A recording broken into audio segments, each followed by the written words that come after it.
This video is brought to you by the EA Creator Network. Hi everyone! Welcome to my channel and a special warm welcome if you're brand new here. My name's KiwiSimsKate. Kiwi because I'm from New Zealand, Sims because I love the Sims, and Kate because that's my name. Welcome to another speed build. Before I get into the details of what we're building today, I just want to remind everyone that my creator code is also KiwiSimsKate, so it's really easy to remember. And if you want a way to support my content and my channel without spending any additional cash, you can do so by using my creator code at checkout when you're purchasing content from EA app or thesims.com. You just pop it in the promo code at checkout and voila, I get a small commission on your purchase. It's particularly handy during sale events where I actually earn slightly more commission than normal, and also you get a discount off the packs, which is always good.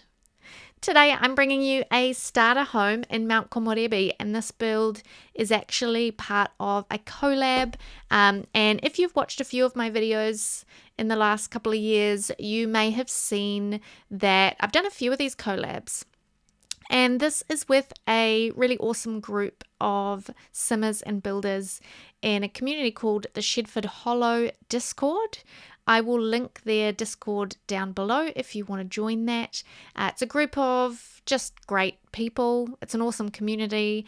There are simmers, but they also have quite a few other types of gamers in there as well. And I've been part of quite a few of the collabs where they're working through all of the worlds in The Sims 4 and working with limited packs as well.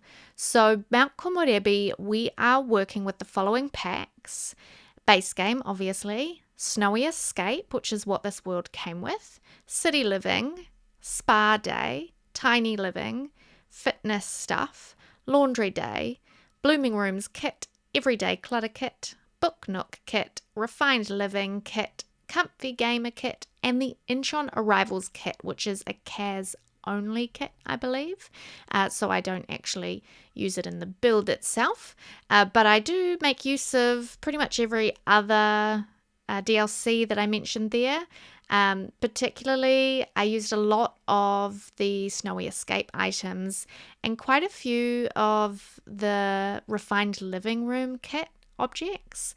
We got that kit not that long ago, and I love it so much. It's actually one of the creator kits, so they worked with a custom content creator, KiwiSim, who thought up the items, and they are top quality. They are absolutely beautiful. I used the sofa from there, and I think I used a few other little bits and pieces here and there. This is also a starter home, so it does come in under a starter home budget, which off the top of my head, I cannot remember what that total is in the end of this build, but I will put it down below in the description. And then here I'm just getting a kind of color scheme that I want to work with.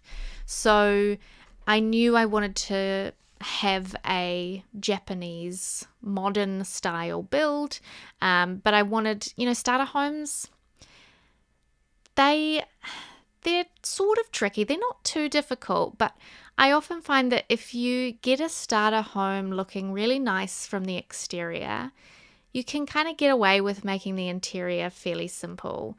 I personally really appreciate a home that has a lot of curb appeal.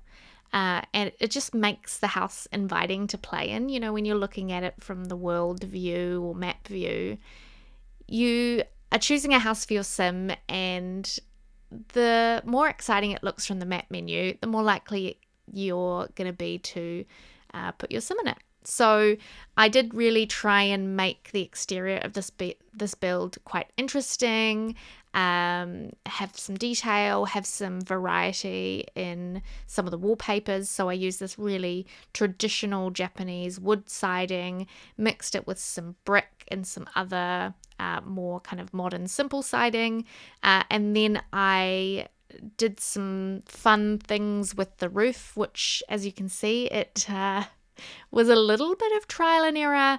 I think I was kind of working just off the top of my head, and then I got a little bit stuck about how to do it. So then I had to look at some reference images, and eventually I think I kind of figured out the look that I wanted to go for, and I really like it in the end.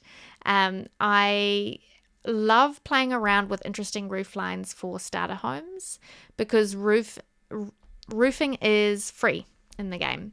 So if you make the roof look really interesting, your build looks much more than just a starter home from the exterior. And then you can spend more on the interior, usually. Obviously, if you spend more on other elements of the exterior, then that can really rack up a lot of simoleons.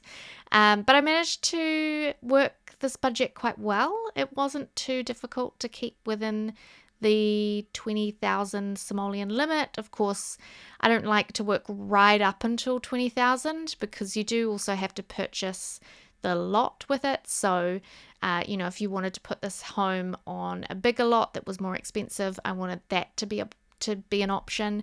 And then, of course, you don't really want a starter sim purchasing property and then have absolutely no money left over. You want a little bit to just start their life off with. I try and factor those in as well in the budget. This house as well has got 2 bedrooms and 1 bath.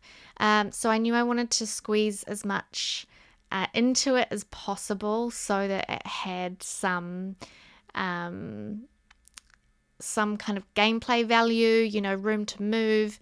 You could either have a family here, or maybe there's a single sim that has a roommate or something. I tried to decorate the second room with a single bed quite simply so that it didn't necessarily read children's room or adults room. It can kind of go either way.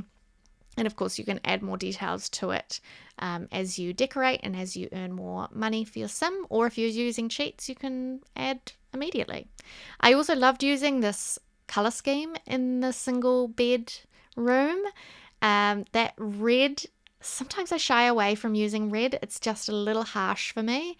But I liked it with the wood tone in here. And I thought that it was a bit fun, made the room a bit more colourful and interesting.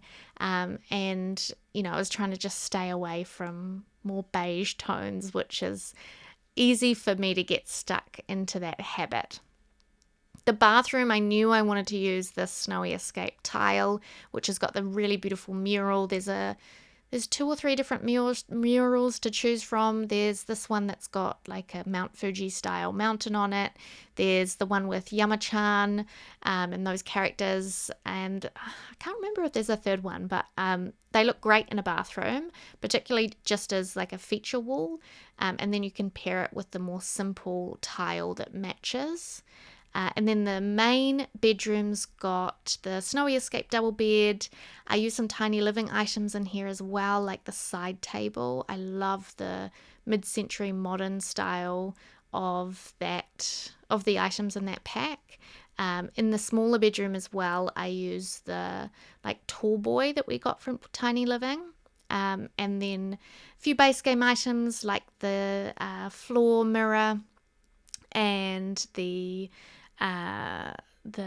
closet, the standalone closet, and of course, because we're using the Blooming Room kit, I used some lovely greenery. I have to add plants to all my builds. It would be a very sad build without any plants. I also managed to squeeze in a laundry room in this build. I added it just by the entranceway. So there's actually a couple of ways you can get in the house. There's what I've sort of thought of as the front door, where it has the please take off your shoes sign, and that kind of walks through the laundry. And then there's also sliding doors just sort of straight into the main living space of the house. So you could set either of those as your front door if you didn't want to use the kind of double doorway area that goes through the laundry. The kitchen's pretty simple as well. That this whole space, actually, the open plan space, is pretty compact. But I actually used to live in Japan. I lived there for a couple of years. I taught English. This was many years ago. Probably 10 or more years ago now. I had the most incredible time. I love it. I've been back a couple of times since, and will probably go back again. Hopefully soon. And so I've got a lot of sort of ideas in my mind about what to do for a Japanese inspired build. So I had a lot of fun building this, and their homes are compact. So I thought it felt right to make this quite a small starter home, rather than giving it a lot more space. And it's quite a compact lot as well. So size-wise, I thought it worked with both the inspiration and just the lot that I had to work with. And then in the landscaping, I went for sort of really simple Zen garden type thing with some sand down.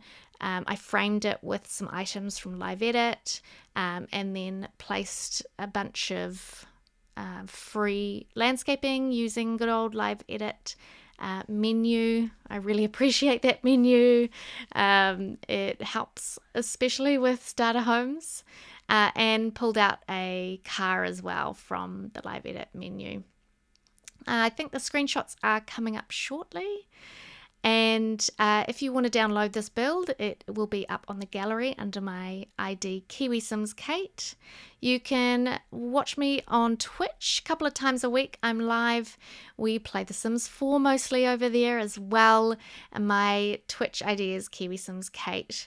And basically all of my socials. So you can follow me over on Twitter, Instagram, Blue Sky, and a bunch of places. Love to have you join my community. I hope you enjoyed the video.